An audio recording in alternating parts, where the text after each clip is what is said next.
मौलाना इकबाल कुरैशी साहब के बयानात और वज़ाइफ के लिए को सब्सक्राइब करें।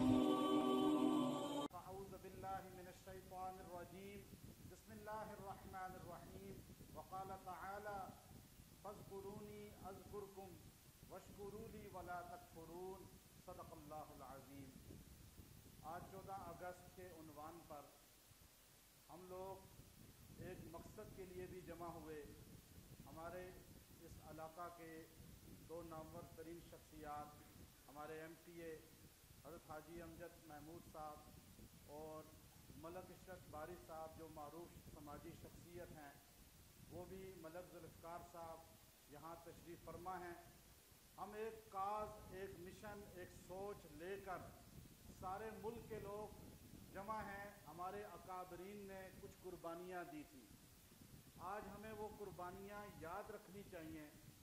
जो लोग कुर्बानी भूल जाते हैं, जो कौमें अपने बड़ों की कुर्बानियों को भुला देती हैं, वो ज़वाल पजीर हो जाती हैं। बरे सग़ीर सोने की चिड़िया कहलाती थी।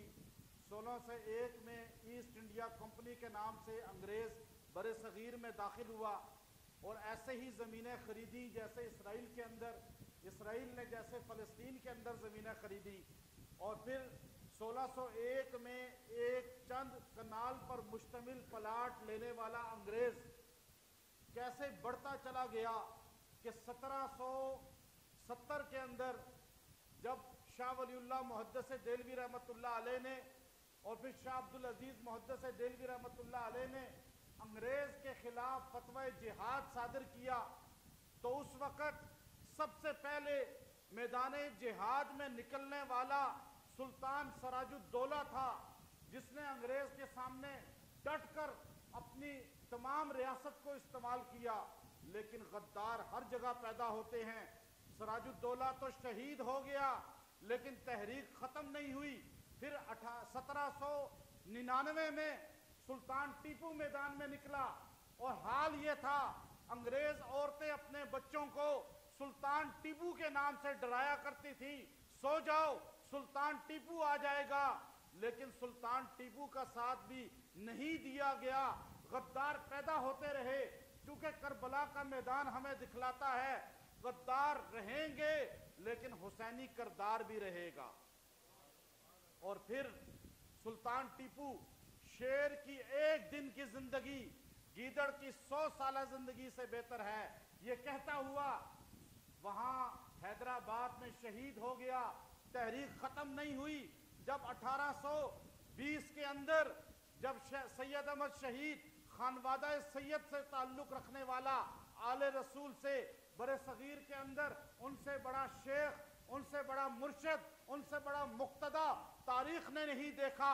आज अगर आपको गोलड़ा शरीफ नजर आता है, मैंने वहां दरगाह पे पिछले हफ्ते बयान करते हुए कहा था कि हाजी इमदादुल्लाह महाजर मक्की उसी सैयद अहमद शहीद के खलीफा थे, जिनके खलीफा पीर मेर अली शाह गोलड़वी थे।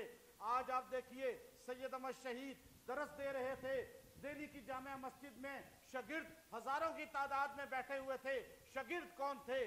सैयद अहमद शहीद के शाह इस्माइल शहीद, और जिनके शागिर्दों की तादाद कसीर तादाद में। जब एक लाहौर से एक लाहौरी मुसलमान वहां पैदल सफर करके पहुंचा और रोते हुए कहने लगा, आप आले रसूल में से हैं, आप तलबा को हदीस पढ़ा रहे हैं, आप मदरसा बना के बैठे हैं, आपको पता है बादशाही मस्जिद के अंदर घोड़े बांध दिए गए, अस्तबल खाना बना दिया गया, रंजीत सिंह ने यह काम किया है। तो सैयद अहमद शहीद ने अपने तलबा से कहा, बुखारी शरीफ बंद कर दो, इस वक्त सारी किताबें बंद करो, ये पढ़ने का नहीं बल्कि जिहाद का वक्त है। वहां से काफिला चलता है, पेशावर को फतह करता है, वहां से चलता है गढ़ी हबीबुल्लाह, हरीपुर, एबटाबाद, गढ़ी खुदाबख्श, गढ़ी हबीबुल्लाह।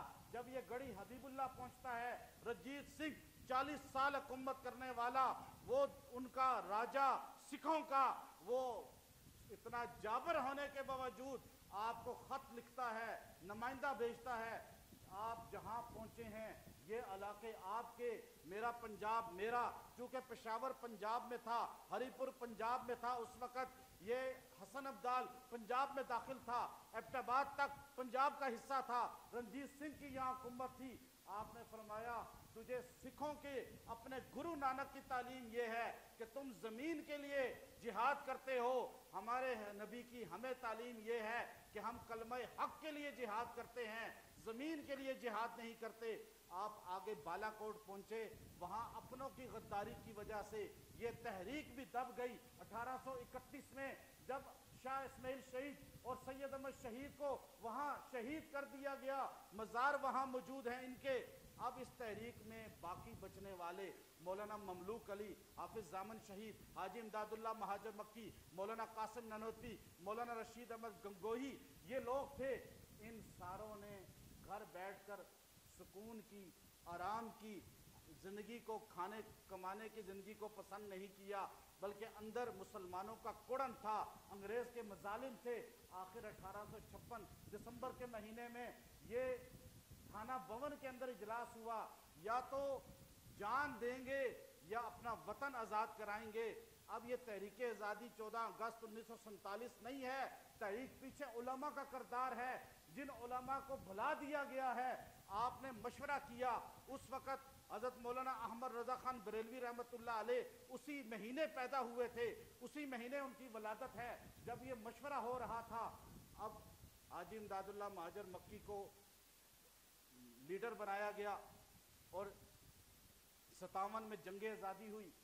جنگ آزادی میں تھانہ بھون، ندوہ، لکھنؤ اور یہ شاملی کا معاذ، یہ سارے اپنی جگہ علماء ڈٹے ہوئے تھے، عوام ان کے ساتھ تھے، لیکن 3 آدمیوں نے غداری کی۔ ایک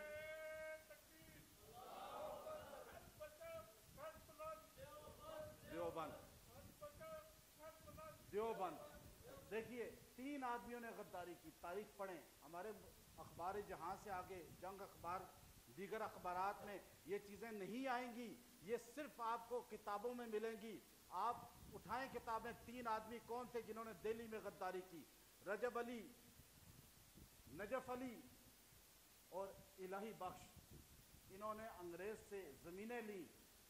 رجب علی وہ تھا جس کو انگریز نے اتنا سونا دیا تھا کہ تم علماء کے خلاف یہ جہاد، جو فتوی جہاد ہے 1857 کی جنگ آزادی کو بالکل ڈاؤن کرو، سونے سے بھرے ہوئے اونٹوں کی قطار لگا دی تھی۔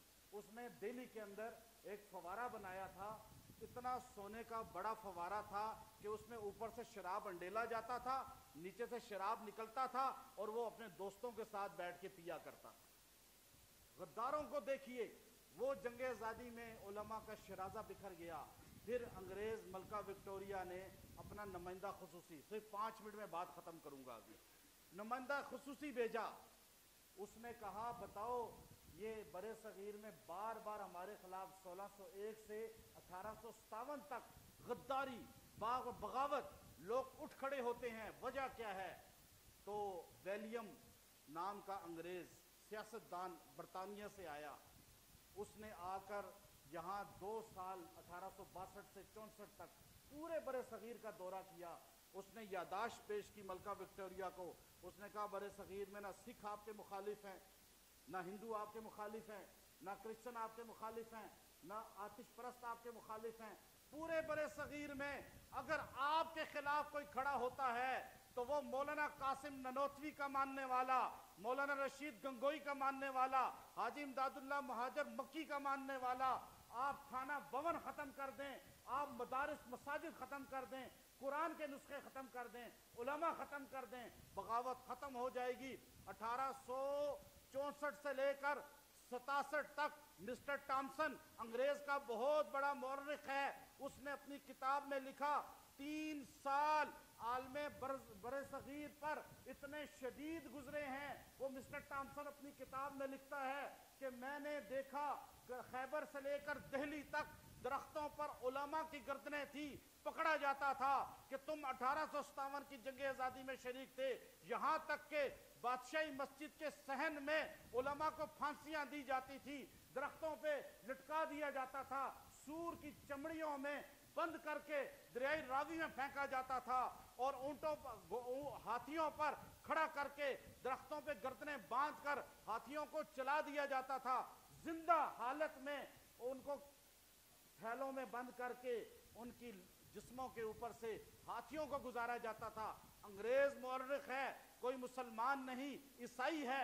लिखने वाला लिखता है 14,000 उलमा की गर्दनें लटकी हुई मैंने दरख्तों पे देखी। कहता है मैं अपने खैमे में था, मुझे बदबू आई, मैं बाहर निकला, आगे चला, मुझे महसूस हुआ कि कुछ आदमियों को जिंदा आग पे लिटाया जा रहा है और उनको जलाया जा रहा है, उनकी चर्बी पिघल रही है, स्मेल उस वजह से है। मैंने देखा करीब जाकर वो उलमा थे, सफेद रीश थे, बूढ़े थे, जवान थे। उनसे कहा जाता था तुम बताओ 1857 की जंग आजादी में शरीक थे? क्या तुम हाजी इमदादुल्लाह महाजर मक्की के साथी हो? क्या तुम कासिम ननोतवी के साथी हो? कहने लगा अंग्रेज मुअर्रिख मुझे पैदा करने वाले की कसम है, मैंने उनको जिंदा जलते हुए देखा, लेकिन एक ने भी कासिम ननोतवी की मईयत का इनकार नहीं किया। ऐसे उलमा जिनकी 14,000 तादाद, वो लिखता है। आप देखिए ये पाकिस्तान कैसे बना। कराची के खालिद दीना हाल में जाकर वो तारीख लिखी हुई आप देखें।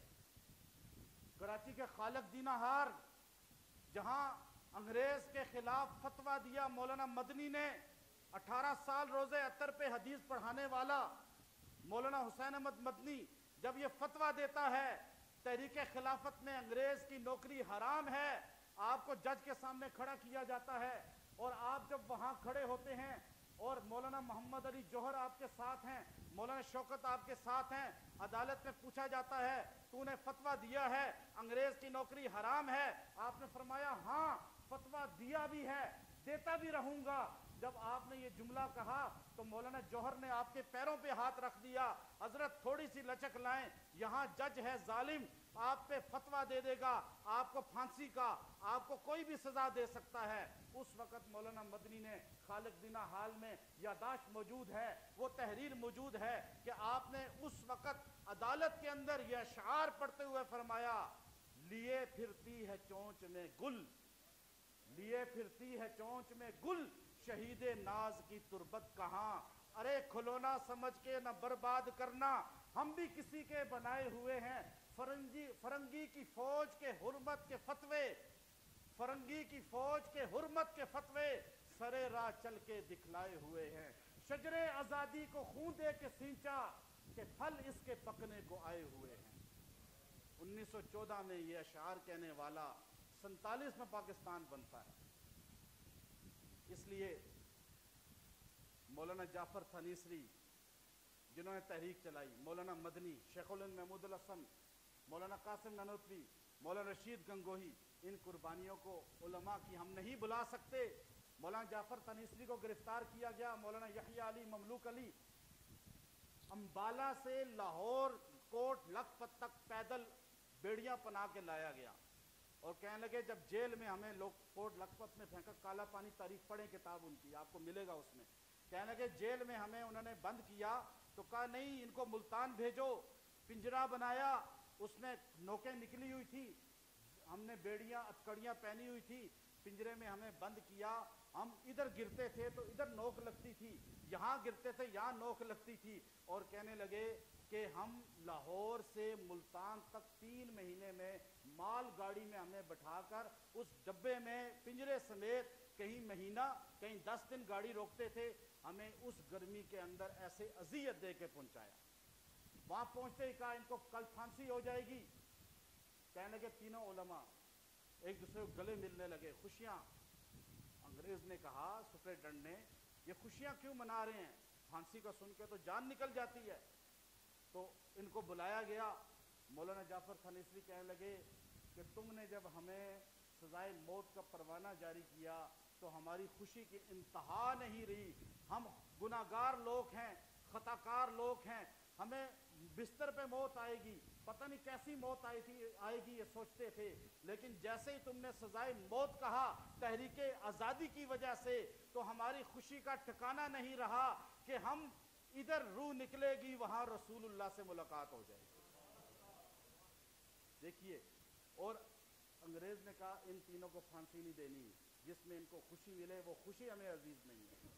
14 سال قید، کالا پانی۔ آپ جا کر دیکھیں، اللہ رب العزت ہمیں علماء کے کردار کو سمجھنے کی توفیق عطا فرمائے۔ پاکستان کا پرچم کس نے لہرایا؟ قائد اعظم نے دیکھا دائیں بائیں، جب پاکستان بن گیا، کراچی میں مولانا شبیر عثمانی رحمۃ اللہ علیہ اور بنگال میں مولانا ظفر عثمانی رحمۃ اللہ علیہ، جو مولانا اشرف علی تھانوی رحمۃ اللہ علیہ کے شاگرد خاص تھے، تو اس لیے پاکستان بنانے میں کردار، پاکستان انشاءاللہ بچانے میں کردار بھی علماء کا ہے، مذہبی طبقوں کا ہے۔ اور جو لوگ لوٹ رہے ہیں اور لوٹنے کے لیے آئے، لوٹ کے چلے گئے، ان لوگوں کا نہ پہلے کوئی کردار تھا، نہ ان کی نسلوں کا کردار تھا۔ انشاءاللہ پاکستان ترقی کرے گا اور پاکستان کو اللہ تعالیٰ عالم اسلام میں مضبوط، آج بھی ایک طاقت بنا ہوا ہے اور طاقت بن کے ابھرے گا مزید۔ اللہ ہم سب کو اس کی قدر کرنے کی توفیق عطا فرمائے۔ بالکل ڈاؤن کرو، سونے سے بھرے ہوئے اونٹوں کی کتاب لگا دی۔ اس نے دہلی کے اندر ایک فوارہ بنایا تھا، اتنا سونے کا بڑا فوارہ تھا کہ اس میں اوپر سے شراب ڈالا جاتا تھا، نیچے سے شراب نکلتا تھا اور وہ اپنے دوستوں کے ساتھ بیٹھ کے پیا کرتا تھا۔ غداروں کو دیکھیے، وہ جنگ آزادی میں علماء کا شرازہ بکھر گیا، پھر انگریز ملکہ وکٹوریہ نے اپنا نمائندہ خصوصی، صرف 5 منٹ میں بات ختم کروں گا، نمائندہ خصوصی بھیجا۔ اس نے کہا بتاؤ یہ برے صغیر میں بار بار ہمارے خلاف 1601 سے 1857 تک غداری، بغاوت، لوگ اٹھ کھڑے ہوتے ہیں، وجہ کیا ہے؟ تو ویلیم نام کا انگریز سیاستدان برطانیہ سے آیا، اس نے آ کر یہاں 2 سال 1862 سے 64 تک پورے برے صغیر کا دورہ کیا۔ مولانا اقبال قریشی صاحب کے بیانات اور وظائف کے لیے کو سبسکرائب کریں۔